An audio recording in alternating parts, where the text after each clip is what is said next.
The staff cost to revenue ratio is probably one of the key metrics that we measure on a monthly basis in the group. Currently we're achieving 67%, which is 2% below our long-term target.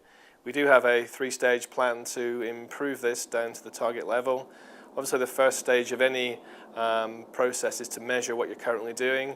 Now we have pretty good staff timesheet recording in most of our businesses, some of them not as good as the others, but in most cases the tools are not very dynamic, and that's the bit we need to improve. So the second stage is to put into the businesses a much better planning and resource management tool, and so we have started to implement a product called Epicor into our major markets.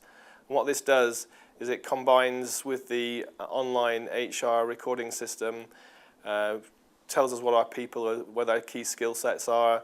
Obviously, we can plan their availability against the client needs. And then, more importantly than that, we can also measure on a live basis how we're performing against those targets in terms of how many hours we're using to deliver the client workload. And I think that once we've got those in the majority of our businesses, we'll see some really good improvements. But the probably most critical part of any process like this is to change the behaviour of the individuals in the teams. We've got to get them away from seeing the time recording as a big brother tool and more one that's a business improvement tool.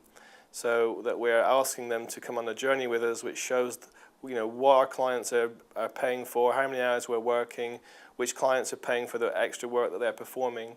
And maybe if they can see the link between the work they're doing and the client revenue, then they'll see that we can improve our profitability, and some of that increased profitability will flow down to them. And just as a metric, just to leave you with, that for every 1% improvement in the staff cost and revenue metric, it adds 650,000 to the bottom line. So that's a prize worth going for.